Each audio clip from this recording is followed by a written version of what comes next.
에베소서 5장 22절부터 25절까지 제가 읽습니다. 아내들이여 자기 남편에게 복종하기를 주께 하듯 하라. 이는 남편이 아내의 머리됨이 그리스도께서 교회의 머리됨과 같음이니 그가 친히 몸의 구주시니라. 그러나 교회가 그리스도에게 하듯 아내들도 범사에 그 남편에게 복종할지니라.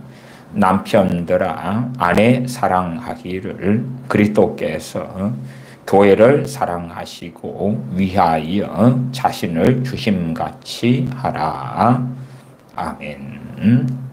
에베소서 5장 그리고 6장에는 주님을 믿는 남편들에게 하시는 말씀, 또한 아내들에게 하시는 말씀, 부모들에게 하시는 말씀, 자녀들에게 하시는 말씀들이 나와 있습니다. 우리 주님을 믿는 사람들이 자녀든지 또한 부모든지 남편이든지 아내든지 그렇게 해야 한다 하는 것이지요. 물론 그렇다 해서 내가 남편이고 나는 믿는 사람이고 아내는 안 믿는 사람이다. 내가 남편으로서 주님의 말씀대로 행했다 해서 아내가 변화된다는 그러한 보장 자체는 없습니다. 에베소 5장 22절, 3절, 4절, 5절까지 얼마간 읽었습니다. 참 유명하다는 우리나라의 목사님들이 많습니다. 존경받는 목사님들이 많은데 설교들을 살펴보면 참 이상하고 희한한 설교들을 많이 합니다. 제가 최근에는 이찬수 목사님의 잘못된 그 설교들을 꽤 같이 살펴보았고 이번 시간에는 유기성 목사님의 이 설교들이 얼마나 희한하고 이상한가 하는 것을 살펴보려고 합니다. 우리가 어떠한 이야기에 현혹되고 넘어가느냐, 또한 어떻게 분별해야 되느냐 하는 것들에 대한 지혜와 지각을 얻어가야 되겠습니다. 유기성 목사님의 설교는 가정에 대한 설교입니다. 또한 이분의 가정에 대한 설교는 대한민국 우리 기독교인들이 정말 많이 듣습니다. 이 유기성 목사님의 가정에 대한 그 설교들은 제가 갓피플 TV에서 나온 것을 확인할 때에 제목을 보면 그렇더라고요. 가족 때문에 너무 괴로울 때 1년 전 올린 설교인데 33만 조회입니다. 또 가정 시리즈 설교 6편 43만 조회 1년 전. 예수님을 가정에 초청하라 82만 조회 1년 전. 가정에서 누구와 싸우십니까? 49만 조회 4년 전.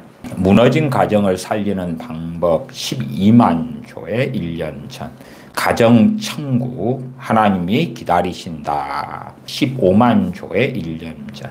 깨어진 관계 주님이 고치십니다 16만 조회. 이런 설교들이 있습니다. 제가 이 유기성 목사님의 가정에 대한 이러한 설교, 그 가운데 이제 우연히 인스타를 보는데 유기성 목사님의 가정에 대한 이 설교가 올라왔어요. 짧게.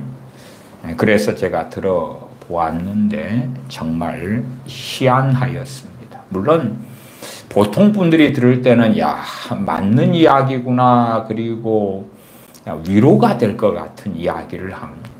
상당히 성경적인 것 같은 이야기를 하는데 진실로는 비성경적이고 잘못된 가르침이 됩니다. 그러한 잘못된 가르침을 통해서는 무엇을 무너뜨리냐 그러면 가정에 대한 하나님의 말씀을 무너뜨립니다. 유기성 목사님 같은 이의 가정에 대한 가르침을 통해서는 아내에게 주신 하나님의 명령을 무너뜨리고 남편에게 주신 명령을 무너뜨리고 자녀에게 주신 명령을 무너뜨리고 부모에게 주신 명령을 무너뜨립니다. 한 걸음 나아가서는 책임 전가를 얼마든지 하나님께 할 수 있게 만들기도 합니다. 그래서 함께 들어보고 제가 또한 이것을 다 받아 적었습니다. 한 번은 전체 들려드리고 읽어가면서 어떻게 비성경적인가 하는 것을 설명해 드리려고 합니다. 제목은 그렇게 되었습니다. 가정의 어려움 이것 때문입니다. 조회수가 8만 1000조회가 나왔습니다. 가정의 어려움 이것 때문입니다. 그 이것은 뭐냐 하면 거룩에 들어갑니다. 거룩. 가정의 어려움은 거룩 때문이다. 가정의 어려움은 하나님께서 가정의 어려움을 통해서 나를 거룩하게 만들기 위해서 가정의 어려움이 있는 거다. 이렇게 말합니다. 내용을 함께 들어보십시다. 여러분, 가정은 우리를 행복하게 하기 위해서 주어진 게 아닙니다. 물론 여러분, 가정은 우리를 행복하게 하기 위해 주어진 것이 아닙니다. 왜 결혼합니까? 가정은 남자 여자가 사랑해서 결혼해서 만들죠. 왜 결혼합니까? 혼자 있을 때보다 둘이 있을 때 더 행복하다고 믿기 때문에 그렇죠. 물론 결혼한 다음에 이거 아닌가벼 그러는 일들은 많이 생깁니다. 그러나 가정을 꾸리는 것은 행복하기 위해서 그러죠. 그러니까 이 목사님은 여러분, 가정은 우리를 행복하게 하기 위해 주어진 것이 아닙니다. 주어졌다는 표현을 사용합니다.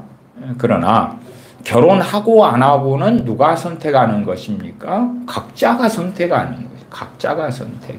고린도전서에서도 우리 믿는 자들의 결혼에 대하여 선택의 문제를 이야기하죠. 물론 누구나가 다 독신으로 살 수 있다 그렇게 말씀하지는 않습니다.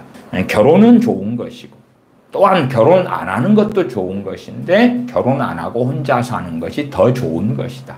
그러나 누구나가 다 가능한 것은 아니다 말씀하죠. 창세기로 돌아가서 하나님께서 사람이 독처하는 것이 좋지 못하니 그러시면서 돕는 배필로 아담에게 하와를 만들어 주셨지요. 창세기 2장 18절로 가면 여호와 하나님이 가라사대 사람의 독처하는 것이 좋지 못하니 내가 그를 위하여 돕는 배필을 지으리라 하시니라. 타락하기 전에 하나님께서 만드신 가정으로 한다면 아담 혼자 있는 것보다 둘이 있는 것이 더 행복하다 그 말이에요. 행복하다. 그리고 하와를 아담을 돕는 배필로 지으셨다. 그러나 이 유기성 목사님은 여러분, 가정은 우리를 행복하기 위해 주어진 것이 아닙니다. 가정이 주어졌다는 표현을 쓰죠. 운명론적인 이야기죠. 우리가 고린도후서에서도 너희는 믿지 않는 자와 멍에를 같이 하지 말라 말씀하죠. 첫째는 결혼이죠. 멍에라는 것은 뭡니까? 소라면 소 2마리나 4마리가 멍에를 메고 같이 움직일 수밖에 없는 것입니다. 꼭 과거의 가을운동회 같은데 2명씩 다리를 묶어서 달리기를 시키곤 하지요. 그럴 때 한 사람이 자빠지면 한 사람도 함께 뛰지를 못하고 넘어진 사람이 일어날 때까지 기다리지요. 그런 것 같은 것이에요. 그래서 가장 근원적으로는 결혼 생활이죠. 삶을 함께하고 경제적인 것을 함께하고 인생을 함께하고 그러면서 자녀를 낳고 살아가는 가정. 그리고 그 성경 어디에서도 가정에 대하여서 운명론적이고 결정론적이라고 말씀하지 않아요. 가정은 우리를 행복하게 하기 위해 주어진 것이 아닙니다. 요즘 시대의 젊은이들이 결혼한다 그러면은 행복하려고 아내를 선택하고 행복하려고 남편감을 선택하는 것이지요. 가정이라는 것을 이야기하지만은 사람이 문제지요. 남자의 문제, 여자의 문제. 그러나 가정이라는 것을 우리를 행복하게 하기 위해 주어진 것이다. 이 개념을 사용해 주어진 것이 아닙니다. 어떤 사람들에게는 그래 그럴 수 있겠지요. 이게 주어졌다고 가정을 구성하고 형성하는 것도 하나님으로부터 주어졌다. 그건 아니지요. 창세기에서 가정을 만드신 이는 하나님이시지만 나중에 가서 무슨 일이 벌어집니까?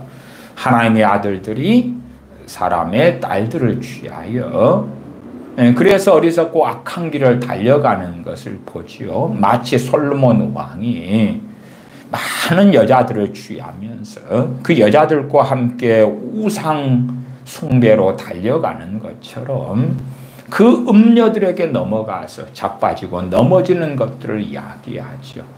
또한 잠언에서도 누구를 조심하라고 계속 경계합니까? 음녀들을 조심하라고 경계하는 것을 보지요. 잠언 23장 27절에 대저 음녀는 깊은 구렁이요 이방 여인은 좁은 함정이라. 에서 같은 경우도 가나안 여인을 선택하고 그 부모에게 고통을 주지요. 자기들이 선택하는 거예요. 선택에. 또한 느헤미야 총독이 예루살렘에 왔을 때에 많은 유대인들이 이방 여인들을 취하여 아내로 삼고 심지어 제사장들도 그러고 그러면서 하나님을 등지고 떠나며 강팍해 되어지는 많은 일들이 있었죠. 이게 성경에는요, 결혼에 대해서 가정을 꾸리는 것에 대하여 정말 많이 나와 있습니다. 가정에 대해서는 그렇게 단순하고 간단하게 말할 수가 없어요. 야곱 같은 경우도 외삼촌 라반의 집에 가서 라헬을 만나고 연애합니다. 그를 위하여 7년의 세월을 보내면서 라헬을 얻으려 했는데 삼촌 라반이 그를 속여서 언니인 레아를 몰래 집어넣죠. 그리고 레아를 위해서도 7년의 외삼촌 집에서 일을 하는 것으로 그 싹쓸 치릅니다. 레아를 위하여 7년, 라헬을 위하여 7년, 14년을 두 아내를 위한 값을 치르는데 보내죠. 그건 누구의 자유의지입니까? 야곱이 하는 것이. 물론 거기에 외삼촌 라반의 속임수도 동원되고 결혼이라는 게 간단하지 않아요. 아브라함이 늙은 다음에 그의 늙은 종을 보냅니다. 자기의 본집이 있던 곳으로 보내면서 이삭의 배필감을 데려오도록 합니다. 그러면서 여차여차한 조건을 이야기하지요. 이건 아브라함의 신앙에 따라서 아브라함이 자신의 며느리, 자신의 이삭의 아내를 얻게 하기 위하여 행하는 것이에요. 그런 가운데 아브라함이 하나님께 구하고 기도합니다. 보냄을 받은 종도 하나님께 기도하고 하나님을 의지합니다. 그러니까 성경의 많은 사례들의 결혼에 있어서 결코 그렇게 간단하진 않아요. 그러면 고린도 후서에서는 믿지 않는 자와 멍에를 같이 하지 말라고 하는 것이에요. 그런데 이제 이 유기성 목사님은 여러분 가정은 우리를 행복하게 하기 위해 주어진 것이 아닙니다. 그게 아니라 가정을 내가 누구하고 결혼하고 살까 하는 것이 지금 현 시대 기준으로 한다면 특별한 예외를 빼놓고는 남자고 여자고 선택하는 것이지요. 과거에야 귀족들이다 그러면 집안 대 집안의 결합, 또 왕족의 자손들도 집안 대 집안으로, 아니면 부모가 자녀의 결혼을 결정했던 시대도 있지요. 그런 시대의 부모의 선택이 자녀의 선택보다 더 중요했던 때도 있다 그 말이에요. 그러나 지금 시대로 간다면 결혼이라는 것이 주어졌다? 하나님으로부터 주어졌다? 그래서 내가 어떤 남자 어떤 여자와 결혼해 사는 것, 그 다음에 아이를 낳는 것, 그것이 위로부터 결정적으로 주어졌다? 그건 말이 안 되죠. 말이 안 돼. 그래서 가정의 목적이 우리를 행복하게 하기 위해 주어진 것. 누가요? 하나님이 주신 것이 아니다. 지금 시대에서 가정에서 살아가는 것, 부부 간의 관계, 부모, 자식 간의 관계가 문제 있는 것이 많아서 행복하려고 하지만 불행한 사람들이 훨씬 더 많죠. 그러나 불신자들 가운데 결혼해서 행복한 사람들이 없습니까? 있어요. 찾아보면 심지어 우리 믿는 사람들보다 많으려면 많아요. 어떤 부부는요, 둘 다 축구를 좋아해요. 그러니까 축구 경기장마다 돈 벌어 찾아다니면서 함께 맥주를 마시고 즐겨요. 겉보기에 재수만은 행복하게 살더라 그 말이에요. 부부가 둘 다 낚시를 좋아해. 행복하게 살아요. 주말 되면 주일 되면 낚시 가고 행복해. 물론 최종적으로 주님 앞에 섰을 때는 영원한 불행을 맞이하겠지만 이 세상에서는 행복한 거예요. 부자와 나사로의 비유에서 이 세상에서 누구는 불행해요? 나사로는 불행하지만 부자는 행복해. 부자는. 왜? 그래서 가진 게 많으니까 날마다 연락하고 잔치하고 파티할 수 있다 그 말이에요. 계속 들어보십시다. 가정 안에서 하나님이 주시는 행복을 누릴 수는 있어요. 그렇지만 물론 가정 안에서 하나님이 주시는 행복을 누릴 수는 있어요. 행복을 가정 안에 누리는 것이 하나님이 주시는 겁니까? 물론 그럴 수도 있어요. 그러나 대부분 사람들 만나면 행복하기 위하여 자기들이 노력하고 애써야 되는 자기들의 책임이지 하나님이 행복을 주시느냐? 그렇게 안 하시느냐의 문제가 아니에요. 이 유기성 목사님은 가정 안에 누리는 행복이 위로부터 주어지는 거라고 말을 하기도 하고 아니면은 가정 자체가 우리를 행복하게 하기 위해 주어진 것이 아니다. 물론 그럼에도 가정 안에서 하나님이 주신 행복을 누릴 수는 있다. 말이 정말 그럴싸해요. 그럴싸해. 그러나 전혀 성경하고 진리하고도 맞지 않고 세상 사람이 이런 이야기 들으면 웃습니다. 웃어. 아, 정말 상식도 지혜도 지각도 없는 광신자들이다. 웃어요.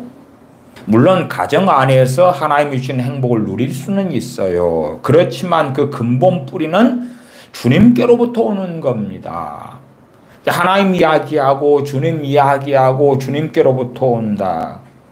그 근본 뿌리, 행복의 근본 뿌리가 주님께로부터 온다. 세상에 가정 꾸리고 행복한 친구들은 주님께로부터 그 행복이 옵니까? 이 세상적인 사람끼리 만나서 살면요, 나름 그 사람들 행복하다 그럽디다.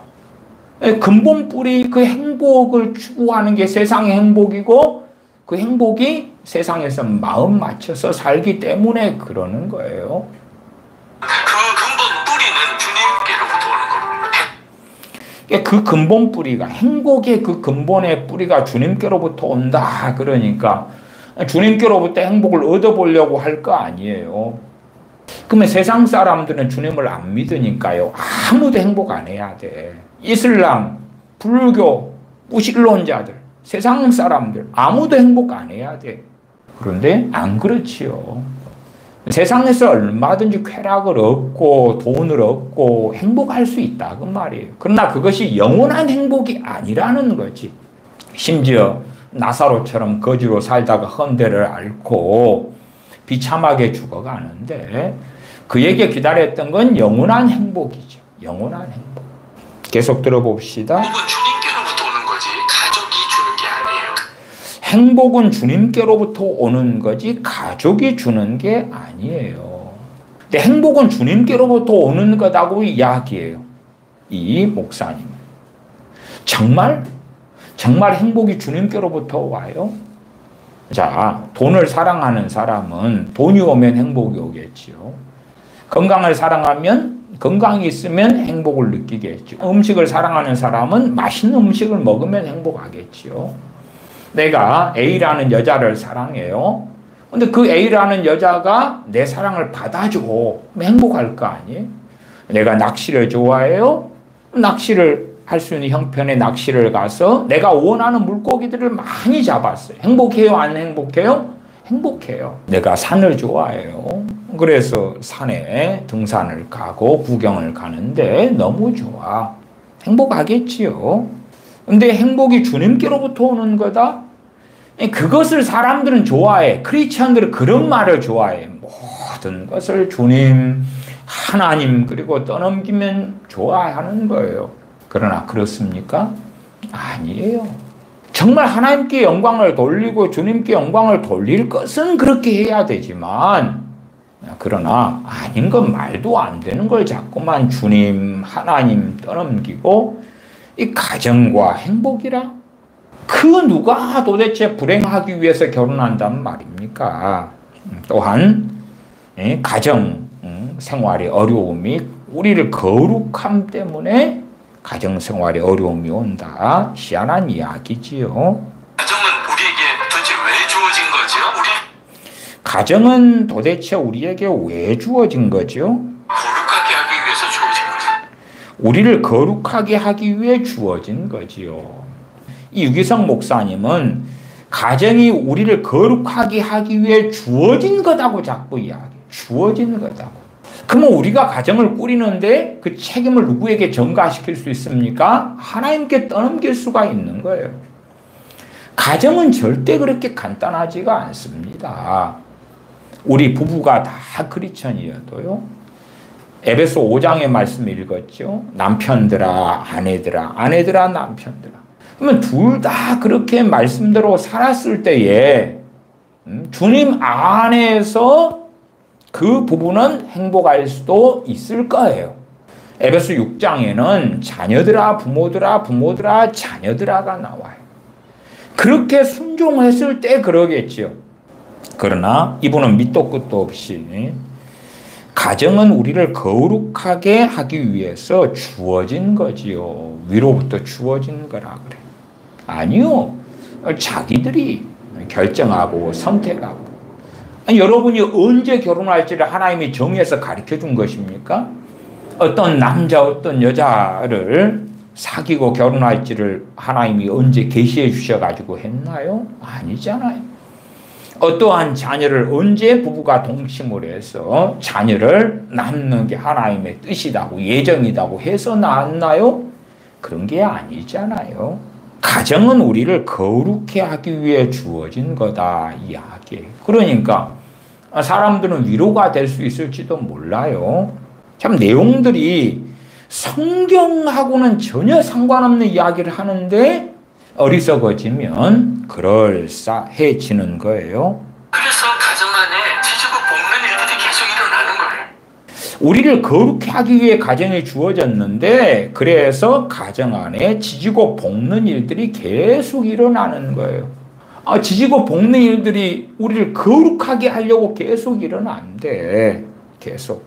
잠언에 여자들에 대한 말씀을 제가 좀 읽어보겠습니다. 잠언 12장 4절. 어진 여인은 그 지아비의 면류관이나 욕을 끼치는 여인은 그 지아비로 뼈가 썩음 같게 하느니라. 어진 여인이냐 욕을 끼치는 여인이냐. 어진 여인의 남편이냐 욕을 끼치는 여인의 남편이냐에 따라서 면류관이냐 아니면 뼈가 썩음 같게 되느냐. 근데 이 잠언의 말씀을 이 유기성 목사님은 무수히 많이 읽었을 거 아니에요. 이러한 잠언의 말씀을 다 덮어버리는 거예요. 지고 볶는 일은요 천태만상이라 천인천생 만인만생 무수한 이유 때문에 지지고 볶는 일이 생긴다 그 말이에요. 내 아내가 보증을 잘못 썼어요. 그래서 큰 재산을 잃었어. 지지고 볶겠지요? 내 아내가 의부증에 걸려서 지지고 볶아. 그럼 거룩해집니까? 정말로요? 제가 의처증과 의부증 때문에 고통하는 여러 사람들을 만나봤어요. 근데 그것 때문에 거룩해지는 게 아니에요. 오히려 죄를 가득히 짓고 절망하고 탄식하고 못 죽어서 살아가요. 못 죽어서. 그러지? 거룩해져요? 그러면 아브라함과 사라 같은 경우는 정말 아름다운 커플이었어요. 이삭과 리브가도 그렇고요. 거룩하려면 이상한 남자 여자를 만나야지 더 지지고 볶으니까 거룩해지겠는가? 아니에요. 내 자식이 문제가 많고 비극적인 자식을 가지면 더 거룩해지겠다. 더 지지고 볶으니까. 아니에요. 아니에요. 잠언 14장 1절에 무릇 지혜로운 여인은 그 집을 세우되 민난 여인은 자기 손으로 그것을 허느니라. 민난 여인은 자기 손으로 그 집을 헐어버린다. 그러니까 미련한 여인이냐 지혜로운 여인이냐에 따라서 어진 여인이냐 욕을 끼치는 여인이냐에 따라서 틀린 거지. 그러면 지지고 볶으니까 가정은 거룩하게 하기 위하여 지지고 볶는 일들이 생겨. 그러면 지지고 많이 볶아야지 더 거룩해지는가? 아니에요. 죄만 잔뜩 지어요. 죄만 잔뜩 지어. 잠언 21장 9절에 다투는 여인과 함께 큰 집에서 사는 것보다 움막에서 혼자 사는 것이 나으니라. 잠언 21장 19절도 앞에는 잠언 21장 9절이었고요. 19절도 다투며 성내는 여인과 함께 사는 것보다 광야에서 혼자 사는 것이 나으니라. 움막에서 혼자 살든지 광야에서 혼자 살든지 반대도 마찬가지죠. 다투는 남자와 함께 큰 집에서 사는 것보다 혹은 다투며 성내는 남자와 함께 큰 집에서 사는 것보다 광야에서 혼자 사는 것이 낫다. 잠언 25장 24절에 다투는 여인과 함께 큰 집에서 사는 것보다 움막에서 혼자 사는 것이 나으니라. 잠언 21장 말씀을 25장에서 또 반복하고 있어요. 그러니까 남자 입장에서 이야기한다면 어떤 여자를 선택하는가? 얼굴만 이쁘다고 여자냐? 그런 노래도 있잖아요. 반대도 마찬가지예요. 여자 입장에서 어떤 남자를 선택하느냐? 거기에서 상당한 행복과 불행이 좌지우지 되는 거예요. 거룩하게 하려고 거룩하게 되려고 결혼하는 게 아니에요. 물론 믿는 사람이 결혼하고 살면서 둘 다 믿으니까 서로를 거룩하게 해주는 그러한 배필이 된다면 그건 금상첨화겠지요. 그러나 일반적으로 행복하기 위하여 결혼하는 거예요. 간단하게는 이제 뭐 남자 여자 간의 성욕이다 그럴 때도 고린도전서 7장 9절에 만일 절제할 수 없거든 혼인하라. 내가 성적인 욕망이 너무 강해. 절제할 수 없어. 만일 절제할 수 없거든 혼인하라. 정욕이 불같이 타는 것보다 혼인하는 것이 나으니라. 왜 그렇게 해서 죄 짓지 않고 결혼을 통하여 부부간의 이런 성생활을 통하여 그것도 만족과 행복을 얻는 것이니까 그렇지요. 과거에 치안이 좋지 않았던 시대에는 여자들이 결혼함으로 이 남자의 보호 속에 들어가고 그랬다 그 말이에요.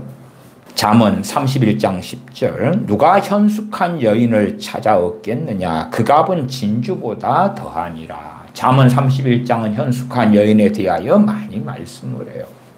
그러면 지지고 볶아야지. 유기성 목사님은 가정 안에서 지지고 볶는 일들이 계속 일어나는 것은 거룩하게 하기 위하여 주어지는 거다. 그러면 남자 입장에서는 현숙한 여인이 있어도 현숙한 여인을 얻으면 안 돼. 현숙한 여인은 진주보다 그 값이 더하는데 싸우고 다투는 여인을 얻어야 돼. 지지고 볶아야지 거룩하게 되니까. 이 잠언 같은 데는 얼마나 많은 남편, 아내, 부모, 자식에 대한 말씀이 많은 줄 몰라요. 그러나 말도 안 되는 궤변으로 진리를 덮어버리는 거예요. 덮어버려. 엉망으로 만들어버리는 거예요. 그러나 사람들은 그럴싸하게 들어요. 우리를 거룩하게 하기 위해 가정이 주어진 거지요. 가정생활 하면서 행복하지 않은 사람들이 많은 게 사실이니까 위로하고 싶겠지. 그들을 위로하고 싶겠어. 결혼할 때 성령 충만하여 주님의 인도하심 따라서 결혼하는 사람들이 어디 얼마가 있어요. 자기 좋은 사람들을 골랐는데 아닌가벼. 그러는 경우들이 유감스럽게 참 많지요. 그런 일이 우리를 행복하게 만들어주지는 않는 것 같지만 우리를 거룩하게 만듭니다. 그런 일이 지지고 볶는 일이 우리를 행복하게 만들어주지는 않는 것 같지만 우리를 거룩하게 만듭니다. 거짓말이에요? 참말이에요? 거짓말이. 지지고 볶는 일이 우리를 거룩하게 만들지 않아요. 죄를 짓게 만들지. 죄를 짓게 만들어. 부부가 막 싸움하면 거룩하게 됩니까? 물론 그런 걸 통하여서 어떠한 사람들은 거룩하게 되어져 가는 사람들이 있어요. 소수가. 그러나 대부분은 지지고 볶는 일을 통해서 거룩하게 되지 않아요. 마음의 상처를 받고 또한 한쪽이 갑이고 한쪽이 을이라면 학대를 받고 근심의 절망의 탄식 속에 들어가죠. 하나님께서 가정을 위해서 주셨는데 그 다음에 지지고 볶는 일도 그러면 위에서부터 주어진 거지. 책임이 다 하나님께 있어. 왜 거룩하게 만들려고? 전혀 그렇지 않습니다. 행복하려고 결혼한 거예요. 그러나 상대방이 생각했던 그 사람이 아니었던 거지요. 또한 그런 것 말고도 많은 요소가 얽혀 있는 거예요. 많은 원인 이유들이 상호작용을 통해서 얽혀 있는 거지. 간단하게는 어떤 사람과 결혼했더니 행복이 보장되고 그렇진 않아요. 연단을 통해서 마음에 상처를 주는 일을 겪으면서 우리로 하여금 기도하게 하고 주님께 더 매달리게 하고 주님을 더 바라보게 하고 십자가에 더 가까워지게 하고 십자가를 지게 만들고 가정에 기가 막힌 어려운 일도 많잖아요. 주님을 더 바라보게 된다. 십자가에 더 가까워지게 된다. 지지고 볶고 마음에 상처 주는 일을 겪으면서 주님께 더 매달리게 됩니까? 저는 그런 사람들이 소수는 있습니다만 다수는 주님에게서 떠나더라고요. 목회를 해오고 제가 했던 목회는 작은 교회 목회니까 교인들을 더 가까이서 보고 알아요. 앞에 의부증을 가졌던 그 남편 이야기, 그 아내 이야기도 제가 목회했던 교우들 이야기예요. 의처증, 의부증을 가졌던 교우들 가정만 해도 제가 목회했을 때 3가정이었거든요. 그런 것처럼 많은 지지고 볶는 일들이 있어 왔단 말이에요. 그러한 것을 통해서 상당한 사람들이 주님을 떠났어요. 더 거룩하게 되는 일이 어디 있었을까? 차라리요, 부부가 함께 기도하고요, 함께 주님을 의지하고, 함께 찬양하고, 그렇지, 남편이 아내에게 일방적으로 상처를 주고, 거꾸로 아내가 남편에게 상처를 주고, 그래서 거룩하게 된다? 상처받으면 거룩하게 돼요? 그렇지 않아요. 동일한 어려움이 생겼을 때 부부가 함께 마음을 합쳐서 하나님께 엎드리고 찬양하고 찾고 그럴 때에 더 주님의 은혜 속에 들어가는 계기는 되는 경우들은 있다 그 말이. 그러니까 천태만상이지 어려움이 생긴다 해서 다 그게 연단이 되는 게 아니에요. 그러나 이 유기성 목사님은 마음에 상처를 주는 일을 겪으면서 우리로 하여금 기도하게 하고 마음에 상처를 주는 일을 겪으면서 기도하게 되는 사람들도 있어요. 많은 절망하고 탄식하고 깊은 기도도 못하고 오히려 낙심하고 영적으로 쇠락해버리는 사람들은 훨씬 더 많아. 그러니까 연단을 받았어, 마음의 상처를 받았어, 지지고 볶았어, 그러니까 거룩하게 되었어 라는 이상한 이야기를 하는 거예요. 비현실적인 이야기고 뭐라 그럴까, 동화책에 있는 해피엔딩이었어요. 신데렐라가 왕자님과 함께 결혼해서 영원히 행복하게 살았답니다. 그런 희한한 이야기를 하는 것입니다. 연단을 통해서 마음에 상처를 주는 일을 겪으면서 우리로 하여금 기도하게 하고 주님께 더 매달리게 하고 주님을 더 바라보게 하고 십자가에 더 가까워지게 하고 십자가를 지게 만들고 가정에 우리 기가 막힌 어려운 일들 많잖아요. 가정에 기가 막힌 어려운 일들 많잖아요. 그 많은 어려운 일들로 인해 가지고 우리에게 어떤 일이 왔나요? 우리가 더 거룩해졌어요. 가정에 기가 막힌 어려운 일을 통해서 우리가 더 거룩해졌어요? 그러지 않습니다. 저도 가정에 빚 문제가 터지니까 더 거룩해진 게 아니고요. 낙심하고 절망했어요. 성령 충만을 다 잃어버렸어요. 다 잃어버렸어요. 그리고 성령 충만을 잃어버리니까 선택을 잘못해요. 잘못해서 이런 직장, 저런 직장에 가는데 빙빙 돌아요. 그냥 다람쥐 쳇바퀴처럼. 거룩해지는 게 아니고 죄만 잔뜩 짊어지게 됐어요. 가정살이의 어려움은 우리 인생을 사는 사람들에게 대부분이 있어요. 그런 사람들이 이런 설교를 들을 때는 좋아요. 그냥. 왜? 거룩하게 됐잖아요. 우리가 더 기도하게 됐고 십자가를 지게 됐고 주님을 더 바라보게 됐고 십자가에 더 가까워지게 하고 십자가를 지었고 그 많은 어려운 일들 때문에 우리가 더 거룩해졌어요. 이게 정말 놀라운 신비지요. 아니요. 아니요. 너무 이상한 이야기를 하고 있는 거예요. 이상한 이야기를. 그러면 아브라함과 사라는 참 서로 사랑하고 살았어요. 아, 그래서 서로 지지고 볶고 안 그래가지고 둘이 성화가 안 된 건가? 전혀 그런 이야기가 아니죠. 아니면 나발하고 아비가일은 지지고 볶고 많이 했으니까 뭐 성화가 됐을까? 나발이 거룩하게 되었나요? 하나님이 그를 쳐서 죽이셨어요. 그러지 나발이 거룩하게 되지는 않았잖아요. 그냥 다 각기 다른 길을 걸어가는 거예요. 아나니아와 삽비라 같은 경우도 한날 한시에 죽임을 당하죠. 그러지 그 부부가 동일한 마음, 동일한 생각으로 동일한 길을 걸어가요. 하나님을 속이는 길을 걸어가죠. 잠언에 마땅히 행할 길을 아이에게 가르치라. 그리하면 늙어서도 떠나지 아니하리라 말씀해요. 마땅히 행할 길을 아이에게 가르치는 부모가 있고 안 그러는 부모가 있으면 결과가 다를 거 아니에요? 달라. 자녀를 잘 가르칠 때 자녀는 그 어미의 영광이 되고 아버지의 영광이 되겠지요. 그러나 잘못 배우고 잘못 크고 이기적으로 오냐자식 호로자식 된다고 그런 자녀가 되었을 때에 부모에게는 말할 수 없는 고통이 되는 거예요. 그러한 부분에 잠언 말씀들도 엄청 많습니다.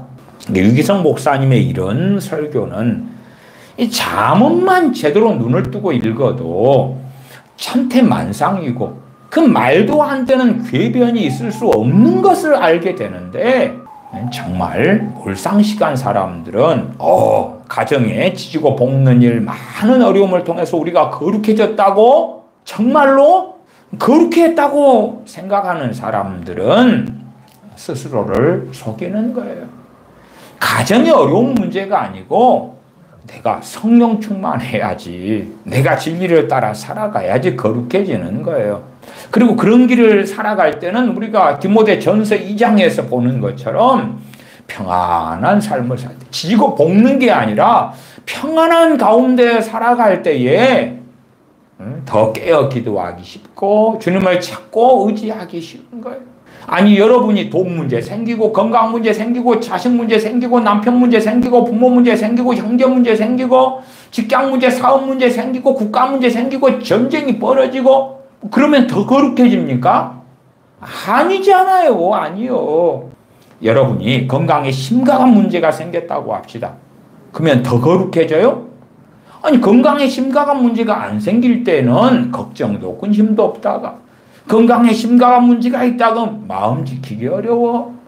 기도를 하지만 절망 속에 근심 속에 어려움 속에 그러기도 하고 믿음에서 떨어져요. 일반적으로 쉽지 않아요. 쉽지 않아. 근데 지지고 볶는 일들이 막 생기고 어려운 일이 막 생기니까 그 결과로 거룩해져 버렸잖아요. 여러분이. 그 말도 안 되는 이야기를 듣고 아멘 한다? 참 기가 막힌 일이죠. 잠언 22장 6절에 마땅히 행할 길을 아이에게 가르치라. 그리하면 늙어도 그것을 떠나지 아니하리라. 또한 자녀에 대한 초달도 잠언에서 많이 말씀해요. 훈육에 대한 이야기를 많이 하죠. 바르게 훈육하는 부모하고 그렇지 않은 부모하고 자식이 자라나서 결과가 틀리죠. 잘 말씀으로 양육된 자녀들은 성장해서 부모의 기쁨이 되죠. 그러나 그렇지 않은 자녀들은 부모의 고통이 되죠. 부모가 자녀 때문에 고통을 많이 받아. 그럼 더 거룩해지나요? 말이 되는 소리를 해야지. 잠언 17장 25절 미련한 아들은 그 아비의 근심이 되고 그 어미의 고통이 되느니라. 미련하다, 미련한 아들 그럴 때 잠언의 핵심 지혜로운 것과 미련한 것은 하나님을 사랑하고 경외하느냐, 진리의 길을 걷느냐, 세상의 길을 걷느냐, 그 차이지요. 미련한 아들은 그 아비의 근심이 되고 그 어미의 고통이 되느니라. 그러니까 미련한 아들을 둬야 되겠다. 유기성 목사님의 이야기대로 한다면 미련한 자식을 둬야 돼. 그래서 아비가 근심 속에 들고 어미가 고통 속에 들어야지 그들은 더 거룩해질 거 아니에요. 결과적으로 말이 안 되는 소리를 하고 있는 거예요. 잠언 15장 20절에 지혜로운 아들은 아비를 즐겁게 하여도 미련한 자는 어미를 업신여기느니라. 지혜로운 아들은 아비를 즐겁게 하면 지혜로운 아들은 아버지의 행복이 되죠. 어머니의 행복이 되고 미련한 자식은 어미를 업신여겨요. 그러니까 그 어머니는 더 거룩해지겠다. 자식이 업신여기니까. 잠언 19장 26절 아비를 구박하고 어미를 쫓아내는 자는 부끄러움을 끼치며 능욕을 부르는 자식이니라. 아비를 구박하는 자식, 어미를 쫓아내는 자식이 있으면 부모들은 괴로움을 겪으니까 더 거룩해져? 그런 자식을 두지 말라고 말씀하고 있는 거지요. 초다를 참아 못하는 자는 그 자식을 미워함이라. 자식을 사랑하는 자는 근실히 징계하느니라. 잠언 13장 24절 자식을 사랑하면 근실히 징계해라. 그럴 때에 어떠한 자식이 나오는가? 그리고 그 자식이 성장한 다음에 부모의 기쁨이 되고 부모의 영광이 되고 멸류관이 되는 이야기를 잠언은 계속하여 반복해 말씀하는 거예요. 그러나 어리석고 세상적인 자녀들이 나온 다음에 근심 속에 염려 속에 탄식하고 그러니까 야 걱정하지 마세요. 그것 때문에 당신은 더 거룩해졌어요 라는 이상한 이야기를 하는 거예요. 성경에 있는 자녀 교육에 대한 하나님의 말씀들을 다 무너뜨리는 거예요. 괴로움이 있는 가정요? 가정이란 본래 행복하기 위해 주어진 게 아니에요 라는 희한한 궤변을 하고 있지요. 잠언 20장 20절에 자기의 아비나 어미를 저주하는 자는 그 등불이 흑암 중에 꺼짐을 당하리라. 자기의 아비나 어미를 저주하는 자는 그 등불이 그 생명이죠. 흑암 중에 꺼짐을 당하리라. 그렇게 갑자기 죽어버려. 갑자기. 그게 하나님의 심판이란 말이에요. 심판. 근데 그런 일을 당한 다음에 내가 더 거룩하게 됐어. 뭐 그런 이야기를 하나요? 정말 어리석은 자식이라도 그 자식이 비참하게 하나님의 진노와 심판 속에 죽는다면 그걸 기뻐할 부모가 어디 있느냐 그 말이에요. 자식이 비참하게 죽는데 엄마 아빠가 내가 더 거룩하게 됐으니까 좋아 그럽니까? 절대 그렇지 않아요. 부모 입장에서는 내가 좀 힘들더라도 자식이 더 행복한 걸 좋아하죠. 더군다나 하나님을 경외하는 부모는 자녀가 하나님을 같이 경외하기를 원하고 바라는 것이지요. 그러지 부모 자식이 우당타당 탕탕탕탕 할 때 더 거룩하게 되고 그런 우당탕탕 하는 가정이 위로부터 왔어. 그 말도 안 되는 소리를 할 때에 위로가 됩니다. 유기성 목사님 그런단 말이에요. 앞에 가정에 대한 많은 설교를 이 목사님이 해왔는데 그 가정에 대한 설교들을 관통하는 맥이 지금 이 설교 같은 거예요. 가정이 어려움? 가정은 행복을 위해 주어진 게 아닙니다. 거룩을 위해 주어진 것입니다. 그래서 어려움은 당연한 것입니다 하는 거예요. 그거 아니에요. 어떠한 가정을 하나님은 꾸리기 원하시는가?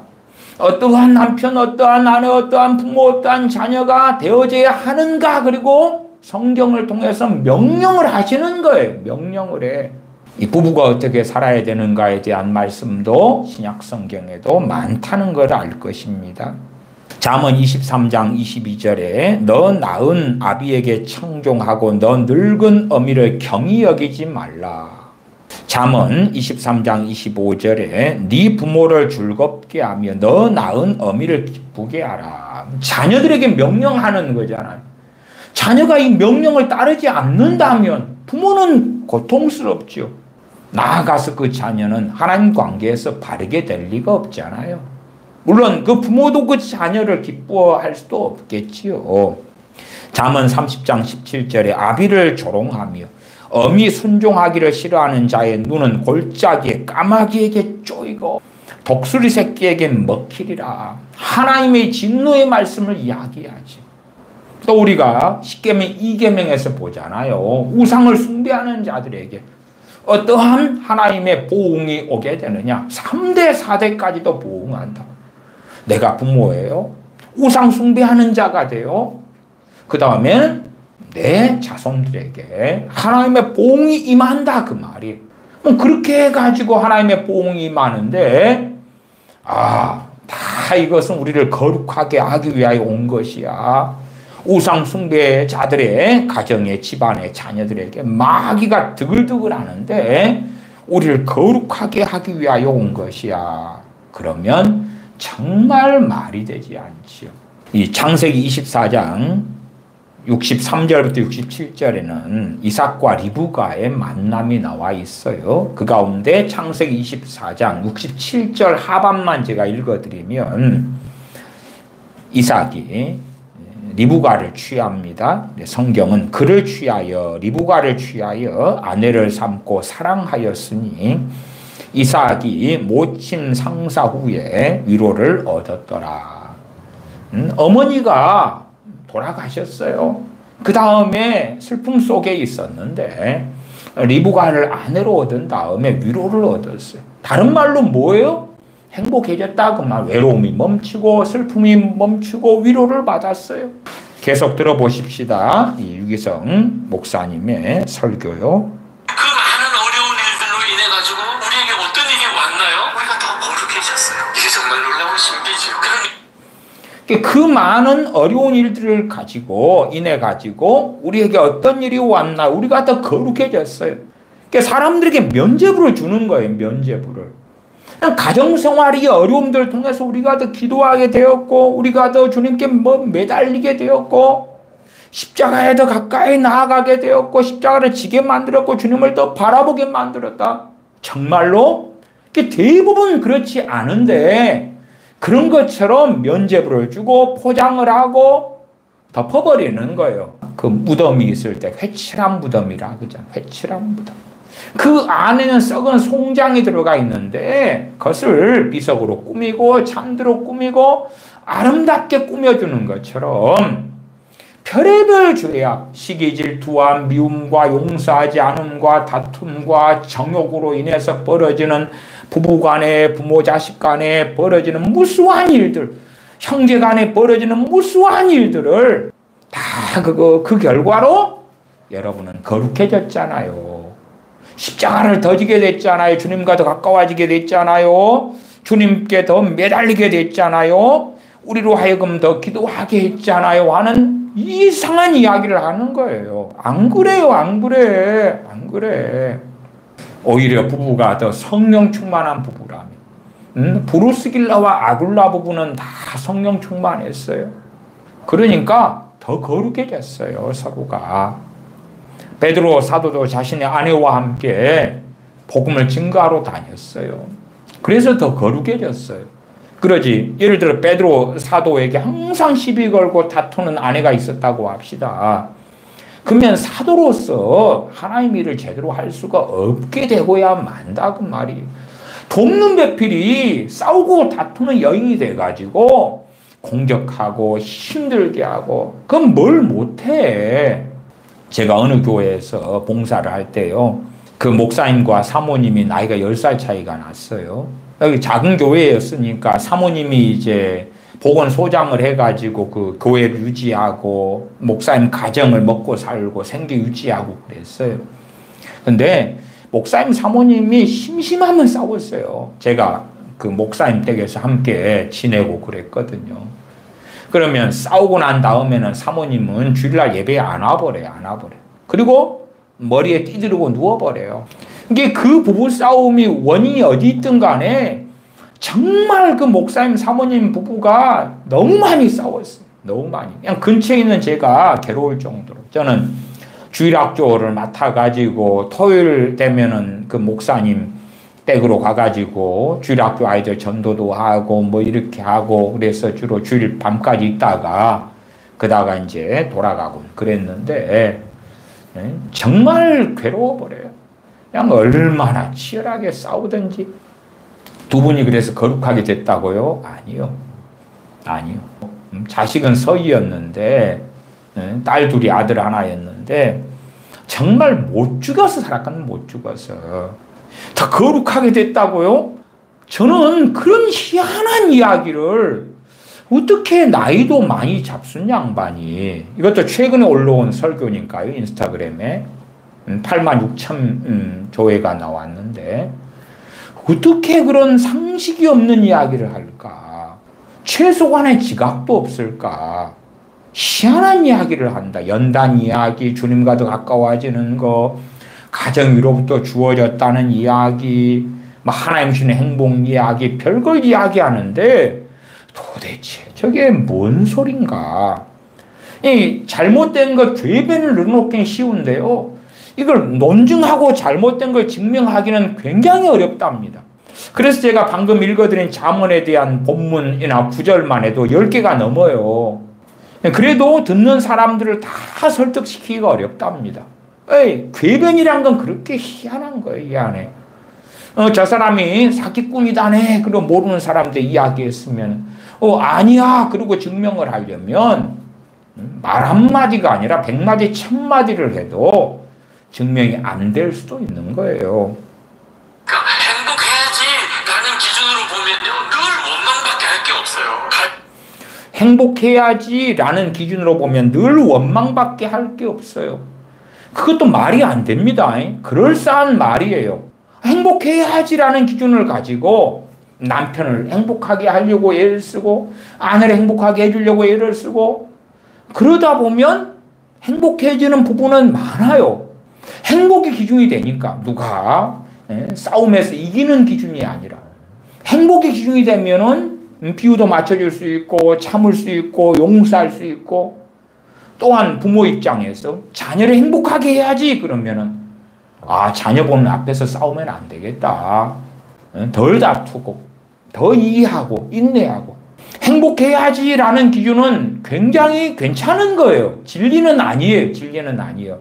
행복해야지라는 기준으로 보면요. 늘 원망밖에 할 게 없어요. 말이 안 되잖아요. 행복해야지라는 기준으로 보면 늘 원망밖에 할 게 없어요. 왜 원망밖에 할 게 없죠? 뱃속에 원망이 가득 들었으면 그러겠지. 원망밖에 할 게 없어요? 정말로요? 그리스도인이 감사하고 찬양할 게 얼마나 많은데? 그러니까 원망하고 사는 사람들에게 한편으로는 또 면죄부를 주는 거예요. 가정이 행복을 주는 줄로 생각하니까. 가정이 행복을 주는 줄로 생각하니까 가정생활이 계속 원망, 불평 이어지는 거죠. 참 가정이라는 개념 자체가 이상한데 최소한은 표현을 정확하게 써야 돼요. 그러면 이제 표현을 정확하게 한다면 아내가 행복을 주는 줄로 생각하니까 그렇게 하면 그 남자가 정상이 아니구나. 그치요? 부부가 행복하려면 서로의 책임, 서로의 역할이 중요하죠. 일방적으로 어떻게 행복을 얻을 수 있겠어요? 가정이라는 어떤 개념적인 걸 이야기하지 말고 내가 남편이면 아내가 행복을 주는 줄로 생각하니까 그렇게 생각한다면 그 사람이 이상하지. 물론 내가 아내고 남편이 있다면 남편이 행복을 주는 줄로 생각하니까 행복의 책임이 남편에게 있는데 저 인간이 안 주니까 원망 불평할 게 밖에 없다? 요즘 시대에 왜 젊은이들이 결혼 안 합니까? 남자 여자가 행복을 주는 걸로 생각 안 하니까 그래요. 함께 사는 것보다 혼자 사는 게 더 행복할 것 같으니까 안 하는 거지요. 그러지. 자식을 낳아서 자식이 행복을 줄 테니까 그렇게 생각해? 정말로? 왜 요즘 부부가 결혼해도 애를 안 낳습니까? 너무나 자녀 양육비가 많이 들어가고 자식 때문에 지는 짐이 너무 무거울 테니까 안 하는 거예요. 자식을 안 낳는 거예요. 한편으로는 이 치열한 경쟁 사회에서 내 자식을 낳아가지고 이 힘든 경쟁으로 몰아넣기 싫어서도 안 낳고 여러 이유가 있죠. 자식에게 행복을 자식으로부터 얻는다. 가정 안에가 남편, 아내, 자식 이렇게 간단하게 있다고 생각합시다. 핵가족으로. 지금 0.6대가 됐잖아요. 0.6대가. 작년 4분기가 0.67인가 됐어요. 그래서 버릇이 작년에 합계 출산율이 0.72가 됐어요. 그러나 올해는 0.6대가 정확히 나올 거예요. 작년 4분기가 0.6대로 떨어졌으니까. 그러면은 왜 자식을 안 낳아요? 자식을 낳아서 행복한 줄 알면 낳았겠지. 그래, 자식이 있어서 행복한다고 생각하는 사람은 없는 거고, 자식을 낳아서 행복보다는 어려움이 더 많다고 생각하는 부부들은 안 낳는 거고. 대한민국 왜 결혼을 안 해요? 결혼하는 것과 안 하는 것에서 메리트가 안 하는 것이 더 낫다고 생각하는 젊은이들이 많기 때문에 안 하는 거지. 그러니까 이 유기성 목사님은 가정에 행복을 주는 줄로 생각하니까 가정생활이 계속 원망, 불평, 깨어지는 거지요. 가정의 행복을 위해서는 어떻게 해야 돼요? 그리스도인의 가정이다 그러면은 남편은 남편에게 주신 말씀을 순종해야 되고, 아내는 아내에게 주신 말씀을 순종하고, 부모는 자식한테 어떻게 해라는 하나님 말씀을 따라야 되고, 자녀는 또한 부모를 공경하라는 등의 말씀에 순종해야 돼요. 그것이 함께 갔을 때에 주님 안에서의 행복을 얻는 가정이 되는 거예요. 주님 안에서 가족을 넘어서서 형제가 되고 주님의 제자들이 되고 함께 합력하여 가장 작은 것 같은 그러한 교회를 구성할 수가 있죠. 가정교회죠. 물론 우리 한 명 한 명이 주님의 지체고 교회인 게 맞습니다만은 가장 사람이 모인 것 가운데는 작은 단위라고도 말할 수가 있죠. 부부만 있으면 부부로서의 가정교회, 부부하고 자녀들이 있으면 그 가족의 가정교회. 그런 교회가 될 때 얼마나 아름다워요. 그럴 때에 그리스도인 가정에 있는 행복이 있겠죠. 그러나 가정에 행복을 주는 줄로 생각하니까 가정생활이 계속 원망, 불평, 깨어지는 거지요. 그러면 가정은 행복을 주는 게 아니구나. 그러면 안 깨어져. 가정은 거룩하게 만들기 위해서 있는 거야. 그러면 원망도 안 생겨, 불평도 안 생겨, 깨어지지도 않아. 정말로 이상한 이야기를 하고 있는 거예요. 그런데 하나님이 가정을 주신 이유가 나를 거룩하게 하기 위함이라. 그런데 하나님이 가정을 주신 이유가 나를 거룩하게 하기 위함이라. 가정은 여러분이 선택해서 만드신 거지. 아담과 하와의 가정은 하나님이 주신 거예요. 그러나 그 이후에 마치 창세기에 하나님의 아들들이, 하나님이 거기서 아들들이란 이야기는 천사를 이야기하는 게 아니고 하나님의 백성들을 이야기하는 거. 하나님의 백성들, 마치 유대인들이 이방 여인을 취하는 것처럼 하나님의 백성, 하나님의 자녀들이 세상의 여자들을 취하는 거예요. 반대도 마찬가지지요.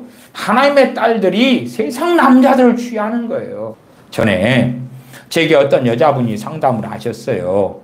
성경 고린도 후서는 명확하게 너희는 믿지 않는 자와 멍해를 같이 하지 말라고 하잖아요. 근데 그 여자분은 자기가 안 믿는 불신자, 더군다나 그 집안이 불교를 대단히 이렇게 높이는 집안이에요.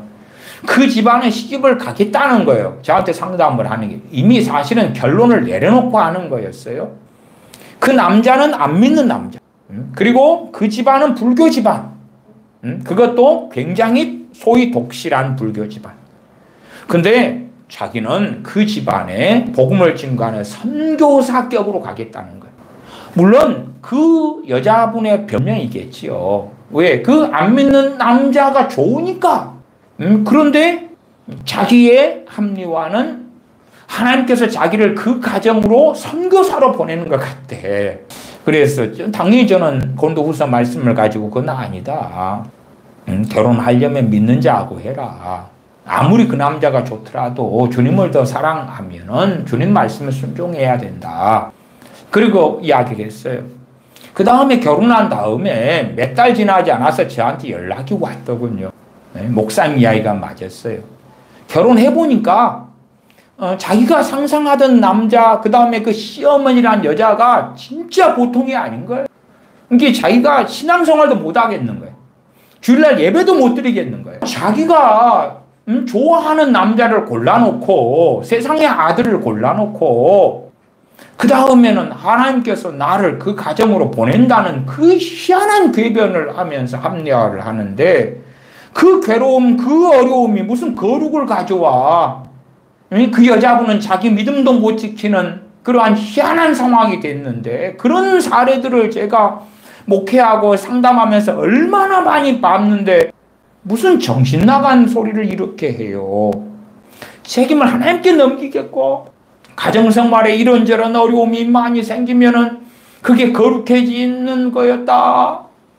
그렇게 해서 회치를 해줘 버리는데 정말 끔찍한 거예요.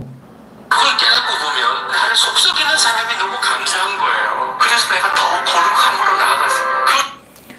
나를 더 속썩이는 사람이 너무 감사한 거예요. 그래서 내가 더 거룩함으로 나아갔어요. 정말로요? 정말로? 여러분이 감사 충만하다가 누가 까닭없이 뺨따구를 날려보세요. 더 거룩하게 되는지. 여러분의 육체에 상해를 끼치면 여러분이 더 거룩해질 것 같아요? 아니에요. 아니에요. 이스마엘이 이삭을 괴롭혀요. 그래서 아브라함에게 이스마엘이 속을 썩여요. 하갈이 속을 썩여요. 아브라함이 더 거룩해지나요? 더 거룩해지려면 하갈하고 이스마엘을 붙잡고 살아야 돼. 사라가 내보내라고 하고 하나님께서는 그렇게 너 안에 사라의 말대로 해라 그러죠. 붙잡고 살아야지. 더 속썩이는 일을 겪으면서. 마찬가지로 야곱이 삼촌 라반의 집에 있을 때에 얼마나 외삼촌 라반이 많이 속여요. 외삼촌 라반 때문에 야곱은 속이 문드러집니다. 그러면은 거기에서 안 나와야 되지. 왜? 더 거룩해지잖아. 속이 문드러지면서. 나발을 하나님께서 죽이신 다음에 아비가일은 다윗과 결혼하지요. 그러면 하나님께서는 아비가일의 거룩을 위해서는 나발을 죽이면 안 돼. 왜? 막 속이 문드러질수록 아비가일은 거룩해질 거 아니야. 무슨 말도 안 되는 몰상시간 이야기를 이렇게 1분 34초 동안에 문장마다 다 하고 있어. 속썩이는 사람 때문에 기도 자리로 더 나아갔어요. 속썩이는 사람 때 기도 자리로 더 나아갔대. 무슨 궤변이요. 궤변이요. 속썩이는 사람이 있으니까 시험에 빠지고 죄 짓고 억울해하고 분개하고 미워하고 적개심을 가지고 시기하고 질투하고 별일이 다 있는 거지. 온갖 육체의 죄악과 정욕이 일어나는 거지. 속썩이는 사람이 있으면 더 거룩함으로 나아가게 돼요. 참 말도 안 되는 소리 하네. 제가 많은 교회들의 싸움을 봤어요. 제가 교회들만 20군데를 다녔거든요. 20군데. 거룩한 예배, 그 속썩이는 일 때문에 이 파당 저 파당이 얼굴 보고 고개를 획 돌리고 인사도 안 하고, 그리고 이 파당 저 파당의 중심이 난장판을 벌이는데, 주일날이 되면 심지어 금요일 기도 때는요, 이 파당 저 파가 따로 기도회를 하는데, 따로 자기들 옳다고 기도회 하는데 더 거룩해져요. 시험에 들어가지고요, 한 1년 지나니까 반절은 신앙생활 안 합니다. 반절은. 그 다음에 또 1년 지나니까 남은 반절은 반은 다른 교회로 떠납니다. 그 다음에 이제 4분의 1 남았잖아요. 4분의 1이 계속하여 미워하고 증오하고 싸우고 교회에 재산이 있잖아요. 그 재산이 자기 것이라고 재판하고 고소하고 그럽디다. 한 교회의 예제를 든 거예요. 다른 교회들의 분란과 안에 싸움은 또 다른 양상과 다양성으로 가고요. 거룩요? 그 교회의 엉망진창인 싸움 속에서 교인들이 있다가 저한테 상담을 해요. 영적으로 완전히 패가 망신해버려요. 이게 제가 어떤 분들은요, 교회의 그 싸움의 초기에 저한테 상담을 하시는 분들이 있어요. 네, 그러면 당신께서 그 교회 담임 목사라거나 수석 장로라거나 그런 입장이 아니면은 교회를 옮기셔야 된다고 상담을 해요. 그렇지 않으면 당신의 신앙은 정말 엉망진창이 돼버릴 거라고. 온갖 죄 때문에. 그리고 지혜로운 사람은 교회를 옮기고요. 그렇지 않은 사람은 아이고 부모 때부터 내가 이 교회에 있었는데요. 그래가지고 3년 지난 다음에는 믿음도 무너지고, 심지어 그것 때문에요, 부부도 박살을 나더라고. 왜냐하면 남편과 아내가 지지하는 파당이 다르거든. 대한민국의 이 좌파냐 우파냐 뭐 국민의힘이냐 민주당이냐 가지고도 부부가 다른 경우도 얼마나 많아요. 근데 그것보다 더 무서운 일이 교회 안에 지지하는 파가 다를 때에 더 무서웁니다. 나를 속썩이는 사람이 너무 감사한 거예요. 무슨 환상적인 이야기를 하는 거예요. 무슨 이상한 미화를 하는 거예요. 그렇게 따지면 그런 거지요. 내가 똥통에 빠졌어. 너무 감사하고 좋아. 그러나요? 바보 갖고 미련한 일이지. 기가 막힌 어려움 때문에 내가 십자가를 붙잡게 됐으니, 그리고 그 다음에 하나님이 비로소 가정 안에서 누리는 행복을 경험하게도 하실 수 있는 거예요. 내가 십자가를 짐이 그 기가 막힌 어려움 때문에 내가 십자가를 붙잡게 됐으니까. 기가 막힌 어려움 때문에 십자가를 내가 붙잡게 됐다고요? 이것도 결정론이잖아. 정말 그렇게 된 것처럼 거짓말을 하잖아요. 10사람이 있으면 그 가운데 한 사람이나 그럴까 말까 할 뿐인걸. 물론 이 두 사람이 부부가 있는데 둘이 사이가 너무 안 좋아. 둘 다 불신자예요. 그런 이유 때문에 여차여차해가지고 그 중에 아내분이 안 믿는 사람인데 예수님 믿게 되는 그런 간증들은 간혹 있어요. 그러나 그렇다 해서 남편도 함께 돌아오는 그런 이야기는 또 대부분 아니올시다. 그 다음에 아내분이 주님을 믿게 되었어. 남편의 이 괴로움 때문에, 힘든 것 때문에. 그렇다 해서 그 가정이 아름답게 되는 건 또 아니올시다. 다른 이야기인 거죠. 다시 들어보면 그 다음에 하나님이 비로소 가정 안에서 누리는 행복을 경험하게도 하실 수 있는 거예요. 그 다음에 하나님이 비로소 가정 안에서 누리는 행복을 경험하게도 하실 수 있는 거예요. 이제 연단을 받고 거룩해지고 그 다음에 하나님이 주실 수 있다. 가정 안의 행복을.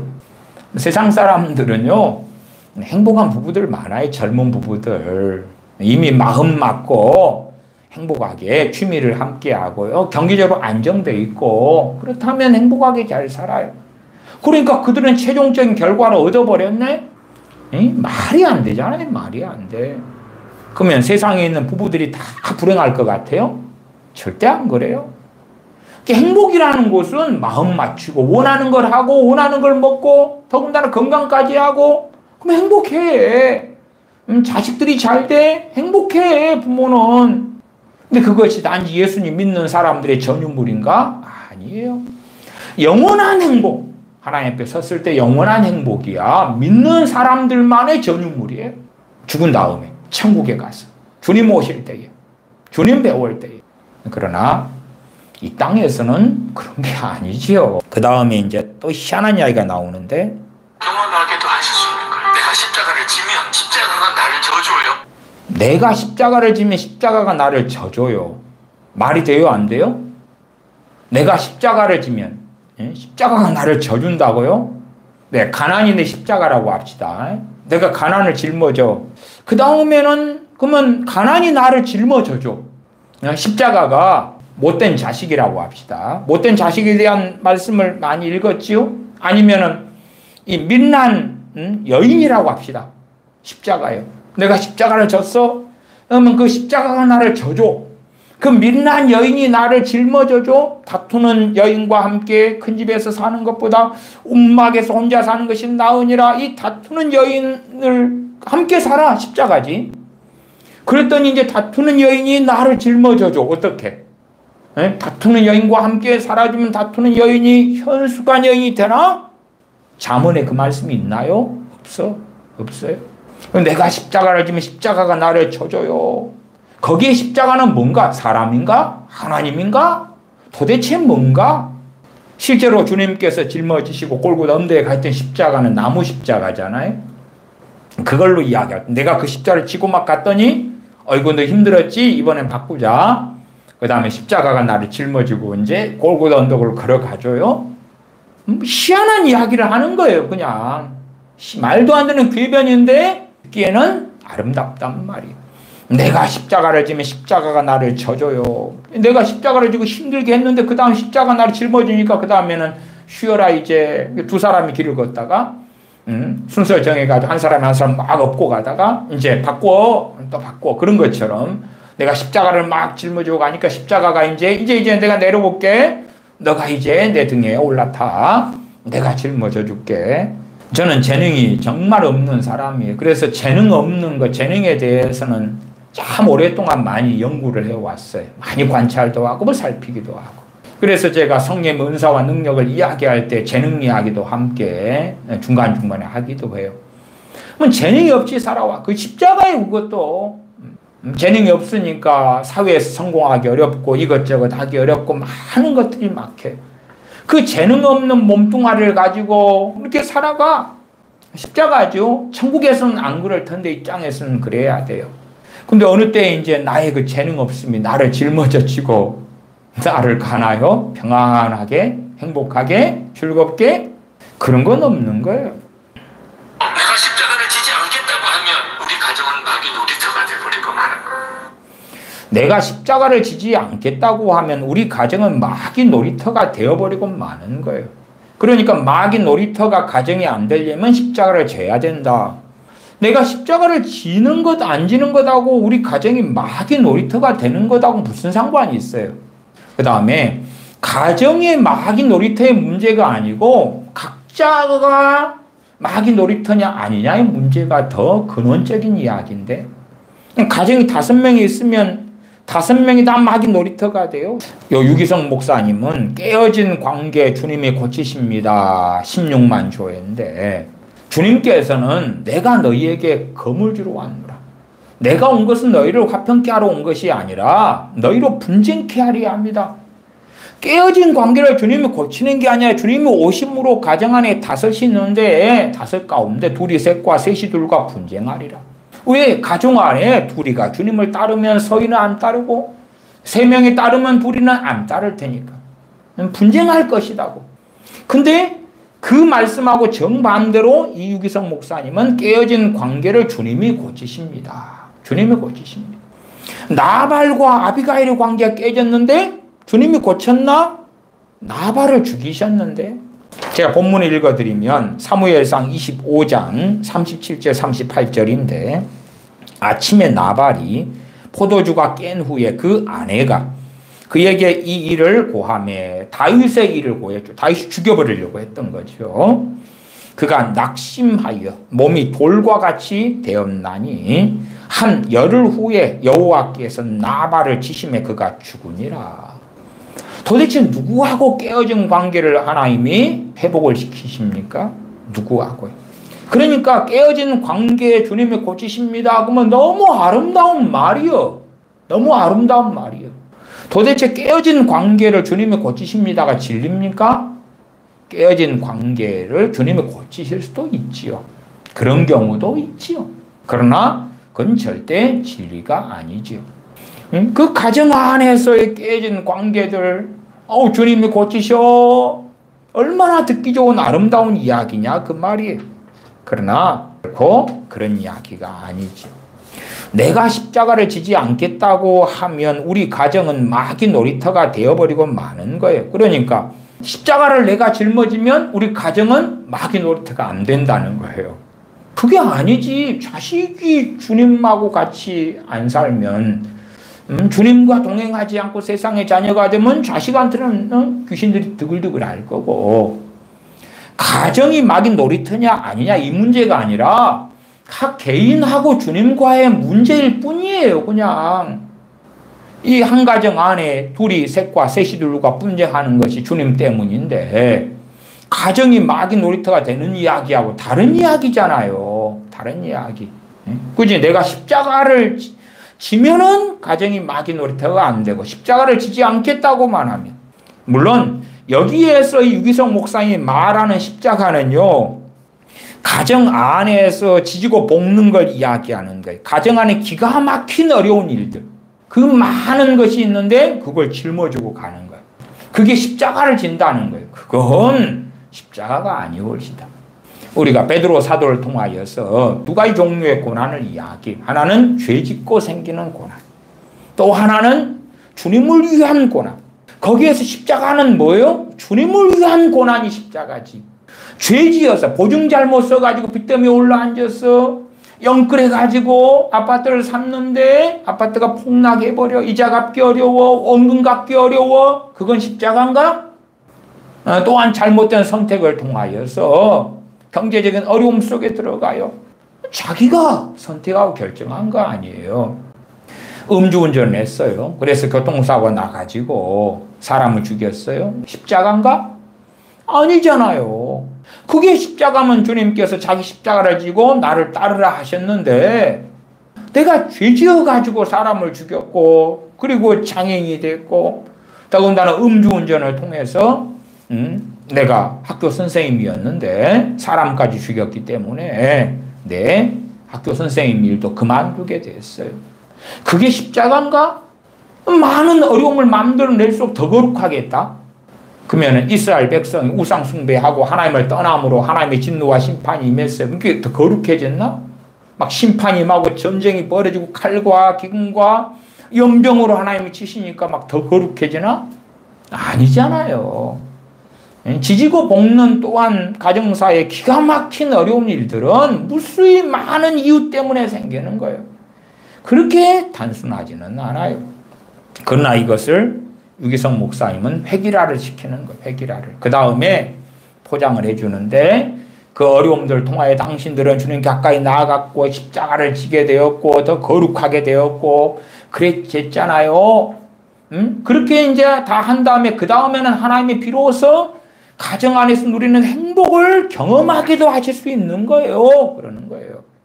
그래서 가정은 우리를 행복하게 하기 위해 주어진 것이 아니라 거룩하게 하기 위해 주어졌다는 정말 뜬구름 잡는 이상한 소리를 하는데 사람들은 현재의 가정생활이 불행하기 때문에 그게 좋다, 그게 좋아. 행복하기 위해서 가정이 있는 게 아니니까 행복하지 않은 것이 정상인 것 같아. 이 가정생활을 해서 플러스 마이너스가 있습니다만은 플러스가 더 많기 때문에 결혼을 하지. 지금보다는 더 나은 점이 많기 때문에 결혼은 아주 행복하려고 하지. 누가 불행하려고 가정생활을 합니까? 고린도전서 7장 28절을 제가 읽어드리면 그러나 장가 가도 죄 짓는 것이 아니요 처녀가 시집가도 죄 짓는 것이 아니로되 이런 이들은 육신의 고난이 있으리니 나는 너희를 아끼노라.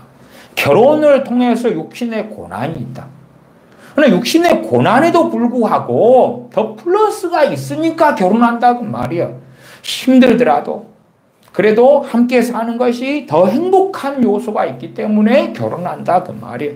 정욕적인 문제든지 경제적인 문제든지 치안의 문제든지 여러 문제가 있을 수 있죠. 오늘 읽은 본문 에베소서 5장과 그 다음 6장은 조금 봐보겠습니다. 5장 22절 아내들이여 자기 남편에게 복종하기를 주께 하듯 하라. 이는 남편이 아내의 머리됨이 그리스도께서 교회의 머리됨과 같음이니 그가 친히 몸의 구주시니라.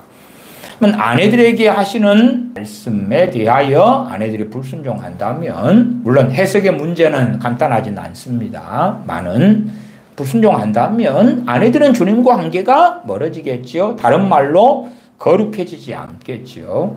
남편들도 마찬가지예요. 25절로 가면 남편들아 아내 사랑하기를 그리스도께서 교회를 사랑하시고 위하여 자신을 심같이 하라. 28절로 건너가면 이와 같이 남편들도 자기 아내 사랑하기를 제 몸같이 할지니 자기 아내를 사랑하는 자는 자기를 사랑하는 것이라. 실상 그렇게 할 때 그리스도인들이 서로 남편과 아내로서 한다면 주님 안에서 행복을 얻을 수 있을 거라. 또한 서로 그렇게 할 때에 거룩해질 수 있을 거라. 그렇지. 서로 그렇게 하지 않아요. 그러면은 싸우고 다투고 쌈박질로 가겠죠. 서로 남편은 아내에게 당신이 이렇게 하라 했잖아. 아내는 남편에게 당신이 이렇게 하라 했잖아. 그런 것만 강조하고 서로 순종하지 않는다면 서로 주님의 말씀에 순종하지 않는다면 싸우고 다투고 난장판이 되겠죠. 거기에서 유기성 목사님의 주장으로 한다면 그게 더 좋은 거예요. 왜? 거룩해지니까. 더 거룩해져 버렸잖아. 그래서 십자가에 더 가까이 되고 주님을 더 찾게 되었고 더 기도하게 되었고 했잖아. 하는 이상한 이야기를 하는 거예요. 에베소 6장 1절부터입니다. 1절부터 4절까지 자녀들아 너희 부모를 주 안에서 순종하라. 이것이 옳으니라. 부모 입장에서 자녀들이 주님 안에서 순종을 해요. 부모는 기쁨이 되겠죠. 그러니까 기쁨이 되니까 부모는 거룩해질 여지가 없는 거라. 부모가 더 거룩해지려면 자녀가 어떻게 해야 돼? 유기성 목사님의 말씀에 따르면 더 부모를 괴롭게 해야 돼. 사건 사고를 일으키고 고통을 주고 뭐 그래야지 부모 입장에서는 오 고맙다 고마워. 너희들 때문에 내가 십자가를 더 지게 됐고 더 기도하게 됐고 더 주님을 찾게 되었고 더 가까이 하게 되었노라. 그래서 너희들 때문에 우리가 더 거룩해졌노라. 아니요. 더 거룩해지는 게 아니에요. 2절 너 아버지와 어머니를 공경하라. 이것이 약속 있는 첫 계명이니 이는 너가 잘되고 땅에서 장수하리라. 하나님께서 이런 약속을 주시면 안 돼요. 왜? 자녀들을 더 거룩하게 만들려면 부모를 공경한 결과로 땅에서 잘되고 장수하는 일을 주면 안 돼. 그러면 거룩해지지가 않잖아. 지지고 볶아야지. 인생사에 여러 어려움들이 생겨야지 자녀들이 더 거룩해질 거 아니에요. 유기성 목사님의 주장으로 한다면. 그러나 약속 있는 첫 계명으로서 내 아버지와 어머니를 공경하라. 부모를 공경하라. 너가 잘되고 땅에서 장수하리라. 하나님 앞에 바르게 행하니까 그 복을 주시는 건데 이상한 궤변 같은 이야기를 하는 거예요. 그러니까 대부분의 사람들은 가정에서 살면서 불행을 더 많이 느끼죠. 행복하다 이러한 부부가 몇 명이나 있을까요? 부부가 주님 말씀 순종하여 주님 안에 하나가 돼가지고 주님 앞에 살아나갈 때에 서로가 서로를 돕고 섬기고 사랑해서 더 거룩해지는 거예요. 자식이 부모를 막 괴롭힘보다 자식도 성령 충만하고 부모도 성령 충만하고 진리 안에서 교제하고 사랑하고 할 때에 더 거룩해지는 거예요. 좀 크게 해서 우리가 하나님의 가족으로 할 때 그걸 교회라 그러잖아요. 하나님의 가족으로 할 때. 그러면 교인들이 막 성령 충만해. 주님 안에 사랑해. 그러면 더 거룩해지는 거예요. 교회가. 그리스도인들이 어린아이, 영적 어린아이도 성장하고 자라고 목사님도 성령 충만해. 유기성 목사님의 주장대로 한다면 목사님들이 교인들을 막 괴롭게 만들어버려야 돼. 아니면 교인들이 목사님을 괴롭게 만들고 A 집사님이 B 집사님을 괴롭게 만들고 A 장로님이 B 권사님을 괴롭게 만들고 막 그래야지 서로 거룩해질 거 아니에요. 그러려면 교회 안에 싸움, 분쟁, 시기의 질투. 그래서 고린도 교회가 너무 거룩했구나. 고린도 교회가 파당을 나누고 재판하고 쌈박질이 벌어지니까 유기성 목사님 주장으로 한다면 가장 거룩한 교회들에 속했겠지. 왜? 분쟁과 분란과 하나님의 가족이 교회잖아. 근데 그러나요? 이게 상식적으로만 좀 생각해도 분별력을 가질 수 있을 터인데 어리석게 돼버리면 그럴듯한 논리에 넘어가 버리는 거예요. 6장 4절에 또 아비들아 너희 자녀를 노엽게 하지 말고 오직 주의 교양과 훈계로 양육하라. 자녀를 잘못 양육한 게 자녀를 노엽게 해요. 자녀는 상처받아요. 그래서 자녀가 더 거룩해집니까? 엇나가는 거예요. 엇나가 잘못되는 거예요. 주의 교양과 훈계를 양육하지 않고 세상의 가치관으로 양육해. 나중에는 부모의 슬픔이 되고 탄식이 되지요. 그래서 부모가 더 거룩해집니까? 절대 안 그래요. 제가 나이 드신 권사님들 많은 경우에 자녀들 때문에 슬퍼하고 울면서 돌아가셔요. 근심하고 돌아가셔요. 절망하고 돌아가셔요. 날마다 한숨 쉬면서 돌아가셔요. 그런 경우들을 많이 보았어요. 그래서 참 이 가정에 대한 설교들로 우리나라에 영향을 엄청 많이 끼치는 유기성 목사님이 가정에 대해서 이 말도 안 되는 이상한 가치관을 가지고 설교를 하는데 그것이 최근 며칠 전에 인스타그램에 올라와서 제가 다 들어보고 이렇게 적어보고 읽어드리면서 성경과 비교하면서 설명을 해드리는 거예요. 이러한 거짓된 것에 이상한 궤변에 속아 넘어가면 안 돼요. 남편은 남편에게 주시는 명령, 아내는 아내에게 주시는 명령. 또한 손바닥이 마주쳐야 소리가 나는 거예요. 남편과 아내가 함께 주님 안에서 그렇게 할 때, 순종할 때에 주님 안에서 하나가 될 수 있는 거고, 또한 자녀는 자녀가 받은 명령, 부모는 부모가 받은 명령. 에베소 5장 6장처럼. 그리 될 때 주님 안에서 하나가 되는 가정을 꾸릴 수 있는 거지. 유기성 목사님 이야기대로 다 따로국밥이 되고 다 말씀에 불순종하고 서로를 막 괴롭게 하니까 서로가 다 거룩하게 되는 말도 안 되는 몰상식이 벌어지는 게 아니에요. 그렇게 해서 서로를 괴롭게 가지고 연단을 받아가지고 되면 하나님이 주시는 행복을 경험하게 하실 수 있다. 그러한 이상한 이야기 아니올시다. 안 믿는 사람들도 가정안의 행복을 누리는 사람들이 종종 있어요. 종종 있어. 어리석어지지 마십시다. 기도하겠습니다. 참으로 이러한 유명하다는 목사님이 사람들을 이상한 궤변으로 현혹시키면서 사람의 계명을 가리키고 하나님의 말씀을 왜곡시킬 때에 저희들이 깨어 있어서 잘못된 것을 잘 분별하여 쓰레기는 쓰레기통에 버리고 진실로 진리 안에서 주님을 따라가는 그러한 복된 자녀들이 되게 하여 주시옵소서. 우리 주 예수님의 이름으로 기도하옵나이다. 아멘.